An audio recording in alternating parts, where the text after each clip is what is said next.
네, 여러분 안녕하세요. 경제방송을 시작하겠습니다.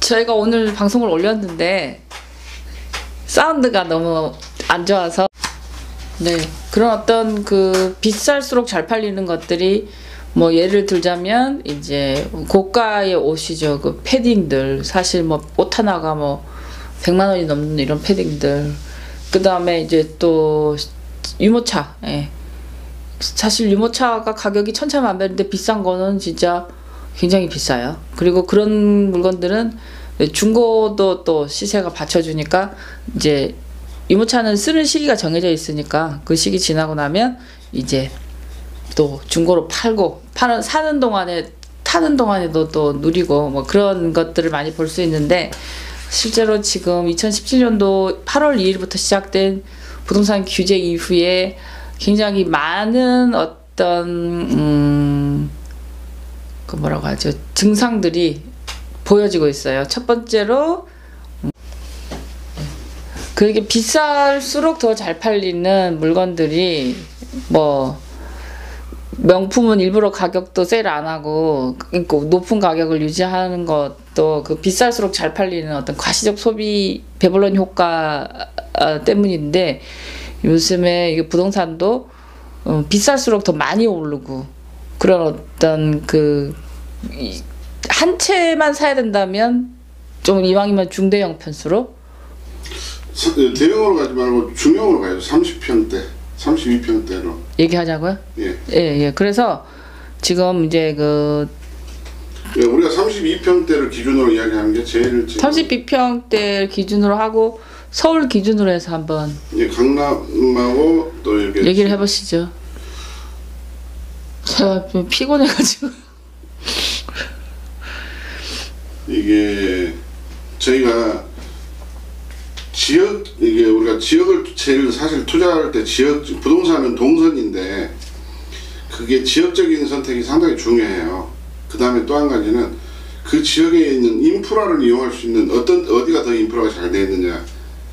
강북도 인프라가 잘 되어 있는 지역이 있지만, 그렇지만 강북은 인적 인프라가 잘 되어 있고 강남은 물적 인프라가 잘 되어 있어요. 그래서 내가 어떤 인프라를 더 좋아하느냐인데, 요즘 사람들은 인적 인프라보다 물적 인프라를 더 좋아하니까 강남이 사실 더 비싼 거죠. 그러니까 우리가 삼성레미안이나 도공레슬 같은 경우는 14억이나 지금 전세만 14억이죠. 15억까지 가니까 이게 매매가가 17억 19억 그렇죠. 지금 32평이. 자, 예를 들어 강남이 5억이 오른다면 관악, 도봉, 관악, 그 다음에 성북, 종로 이쪽은 2억 정도 올라요. 강남의 반보다 조금 더 적게 올라요. 그 다음에 관악, 구로, 도봉 좀 더 빠지고, 강서도 좀 빠지고, 강서, 도봉, 노원 이쪽으로 해서는 한 1억? 1억에서 1억 5천? 이 정도 차이가, 그러니까 한 3억 정도가 차이가 나죠. 강남하고는. 오를 때 오른 폭이. 오른 폭이. 빌라는 뭐 1억씩 오르고 그러진 않으니까. 빌라는 이제 물가처럼 이제 잔잔하게 오르고, 잔잔하게. 안 오른다고 안 사면 10년 정도 지나면 몇 천만 원이 손해나는 구조예요. 그렇죠. 그러니까 빌라는 어떤 구조냐면, 만약에 내가 빌라를 1억 주고 샀어요. 그러니까 이건 빌라는 이제 전 지역이 다 똑같아요. 사실은 내가 1억 주고 샀으면 내가 돈이 고급 빌라 빼고, 이제 고급은 우리가 이제 서민 이야기를 해야죠. 고급 이야기 고급 빌라는 완전 달리니까. 만약에 내가 1억 주고 산 아파트 빌라가 있다면, 그게 내가 돈이 급했을 때는 1,500까지가 사실 8,500에 매매가 될 수 있어요. 조금 싸게 내놓으면 팔린다. 급하니까 급매물로. 네. 그렇지 않고 내가 뭐 이 빌라에 살아도 그만 안 살아도 그만, 사람들이 이게 부동산에서 뭐 이렇게 안 팔리니까 가격 시세가 떨어졌습니다 뭐 이런 이야기 하면 500 정도를 물을 수 있어요. 내가 1억 주고 산 빌라를 9천만 원 주고는 절대 안 팔거든요. 내가 돈이 급하지 않은 상황에서. 왜냐하면 내가 이 빌라를 팔고 다른 지역에 가서 또 이 그 돈을 줘야 되거든. 가격에 또 이 비슷한 걸 사야 되는데 내가 팔았을 때는 내가 다른 지역에 갔을 때는 최소한 1,000만 원 이상 더 줘야 되는 현상이 벌어져요. 카메라 확인하세요. 그래서 그런 부분들 때문에 빌라는 오르는 폭이 적지만 떨어지는 폭도 적어요. 근데 강남은 오르는 폭도 크지만 떨어지는 폭도 굉장히 커요. 아파트는 뭐 내가 5억 주고 아파트를 샀는데 가격이 빠졌어요. 그럼 5천 정도는 순식간에 빠져버리죠. 그렇죠. 오를 때도 5, 6천은 뭐 1, 2주 사이에도 올라버리네. 빠질 때도 순식간에. 빌라가 1억 5천짜리가 순식간에 1억 됐다가 1억 5천 되지는 않는다. 1억 4천까지 빠지죠. 1,000만 원 정도 빠지니까. 1,000만 원도 많이 빠지죠. 그런데 빌라는 안 오른다고 해서 전세만 살다 보면 이게 10년 정도 지나면 1억이면 살 수 있었던 빌라를 1억 5천 주고 사야 된다. 10년 전에 우리가 강북 쪽의 아파트 빌라를 1억 3천, 1억 4천 경매로 낙찰 받았거든요. 근데 지금은 2억에서 2억 3천, 2억 5천에 낙찰을 받아야 돼요.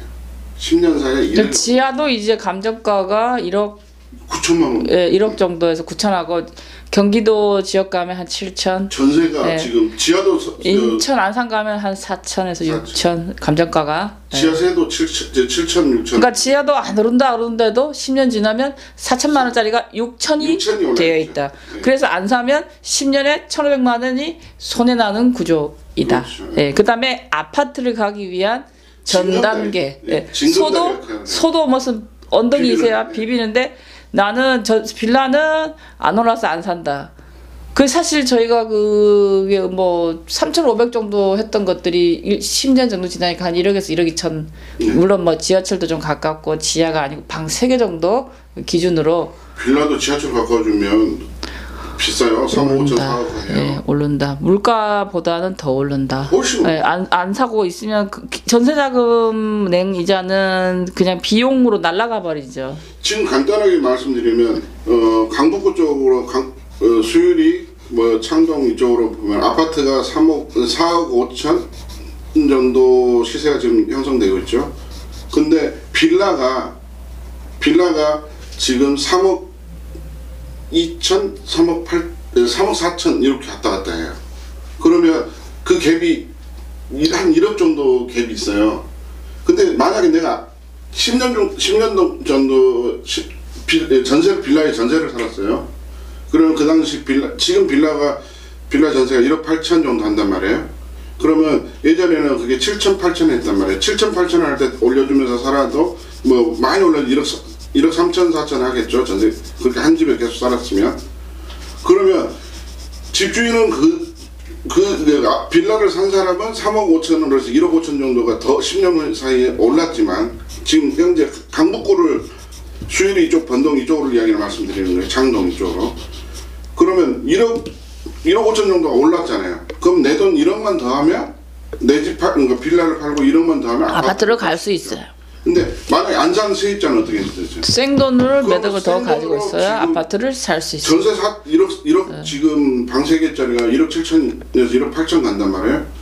어떤 건 2억 2천까지 가는 것도 있지만 평균 1억 8천 간다고 치고. 그러니까 집을 사놓고 집이 좀 오른 사이에 자기도 돈을 벌고 그렇죠. 해서 내가 번 돈과 오른 돈 모아서 조금 더 나은 평수나 새 집으로 갈 수 있는 버팀목이 되는데 예, 그마저도 없으면 전부 내 근로소득으로 그렇죠. 물가를 따라잡으면서 그러면 그게 이게 빌라의 딜레마다. 빌라가 당연히 아파트보다 노후도나 뭐 주차시설 뭐 이런 것들이 좀 왜냐하면 그런 걸 갖추지 않아도 지을 수 있기 때문에 건축주 입장에서는 부담 없이 지을 수 있죠. 아파트는 뭐 환경영향평가 뭐 이런 것도 안 받고.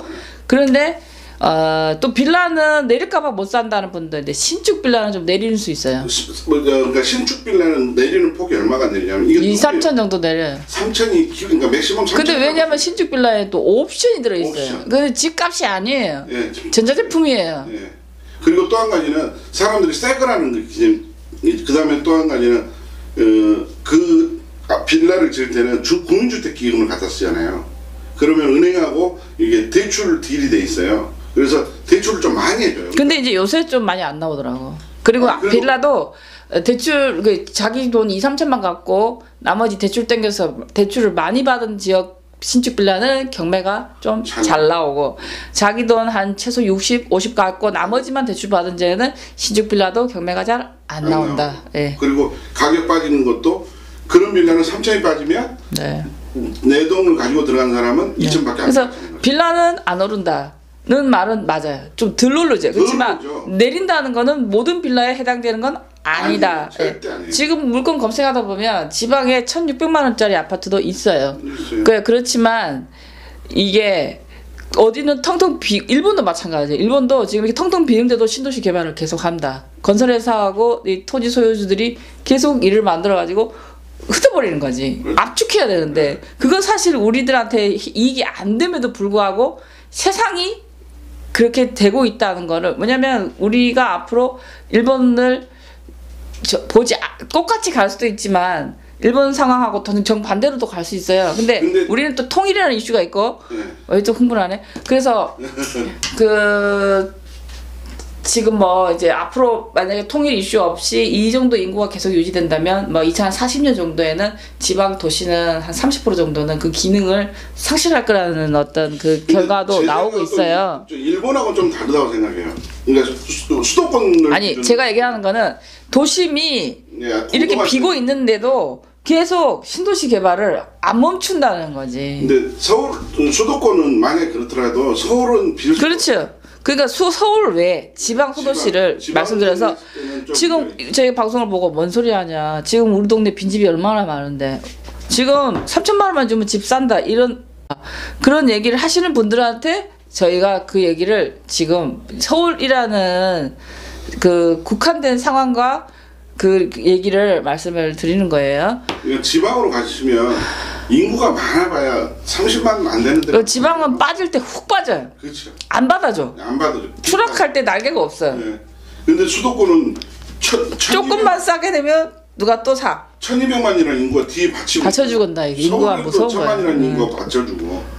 그러니까 2,500만, 그러니까 우리 인구의 지금 반 이상이 수도권에 사는데 그 인구들이 지방으로 가지는 않잖아요. 뭐 세종 신도시 가라 해도 뭐 세종 신도시가 막 오른다고 하지만 사실은 많이 안 가잖아요.